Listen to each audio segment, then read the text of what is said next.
We will not allow violence against our law enforcement officers, and we need state and local help. We will not allow violence against our law enforcement officers, and we need...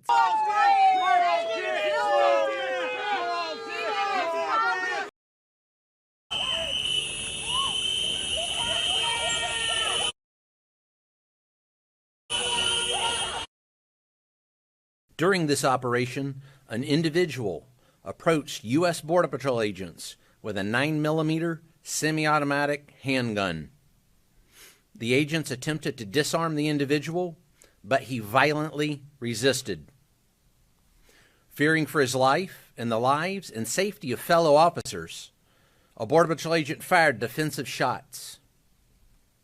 Medics on the scene immediately delivered medical aid to the subject, but the subject was pronounced dead at the scene.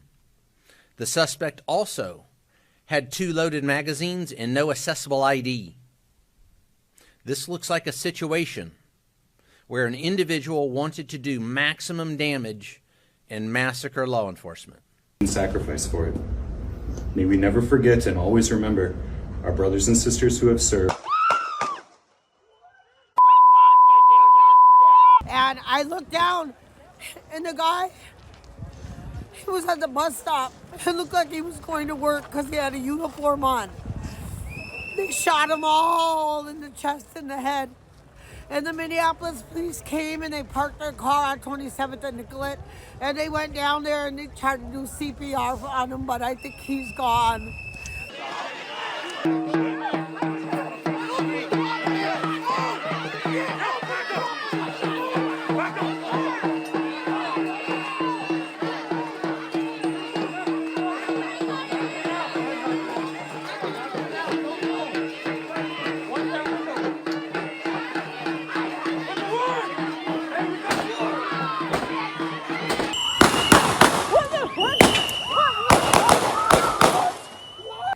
Greg Bovino has cut from a different cloth when it comes to U.S. immigration authorities. He relishes the spotlight.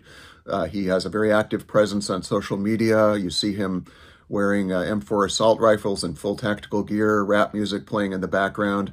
He gets in public spats with officials who oppose the Trump administration's agenda.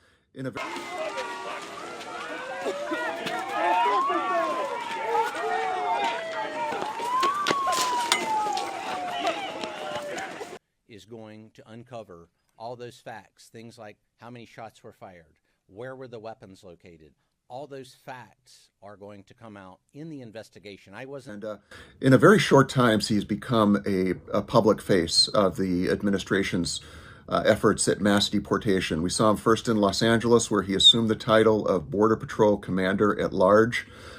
He was from there. He went to Chicago. He went to Charlotte, North Carolina, New Orleans. Most recently in Minneapolis. He's in the spotlight, in your face, and he makes no bones about it. That the Border Patrol is taking the Border Patrol's more aggressive tactics that we see on the border and making them much more common than what, and almost replacing ICE's more methodical, targeted approach. He calls it turn and burn. It's a system to get in quickly, make the arrest, rack them up, and get out before the protesters arrive. Individual approached U.S. Border Patrol officers with a 9mm semi-automatic handgun. The officers attempted to disarm this individual, but the armed suspect...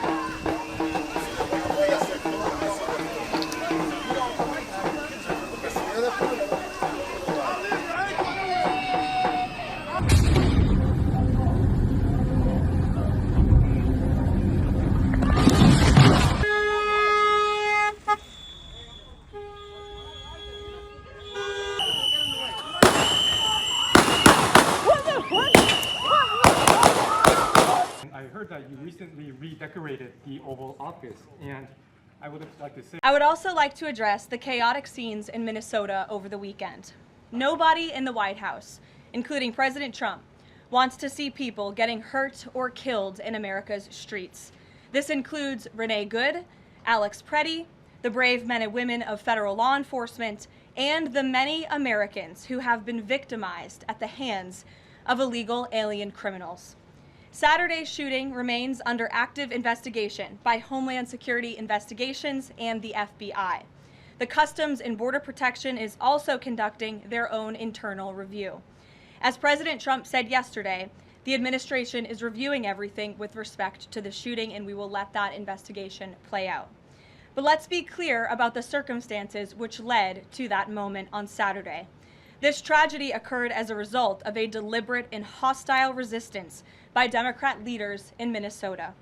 For weeks, Governor Walz and the Mayor Jacob Frey and other elected Democrats were spreading lies about federal law enforcement officers who are risking their lives daily to remove the worst criminal illegal aliens from our streets: murderers, rapists, pedophiles, human traffickers, and gang members. Governor Walz and Mayor Frey have shamefully blocked local and state police from cooperating with ICE, actively inhibiting efforts to arrest violent criminals. They have also used their platforms to encourage left-wing agitators to stalk, record, confront, and obstruct federal officers who are just trying to lawfully perform their duties.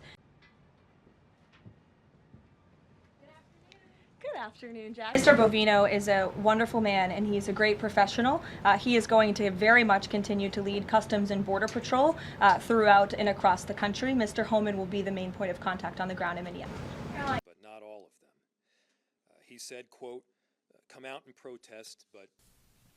We will not allow violence against our law enforcement officers, and we need state and local help.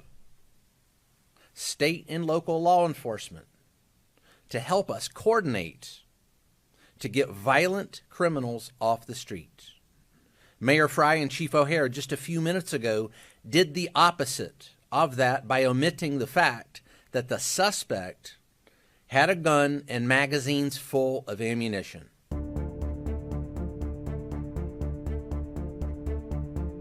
Our Title VIII immigration mission continues unabated here in Minneapolis, despite yesterday's tragedy that was preventable by folks making better choices, politicians, journalists, and would-be anarchists and rioters. Down! Shut it down!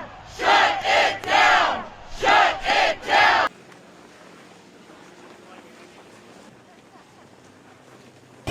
White, black, brown, it doesn't matter. Everyone's being hassled, everyone's being harassed, and our rights are just being trampled on. These goons are going around without any respect for the Constitution or our rights. And people are being killed, they're being assassinated in our streets. It needs to stop.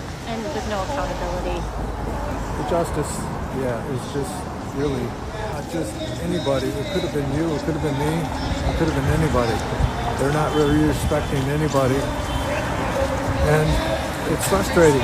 We had so much positive energy on Friday, and then we wake up to this again. It needs to stop. Protest it just about every day.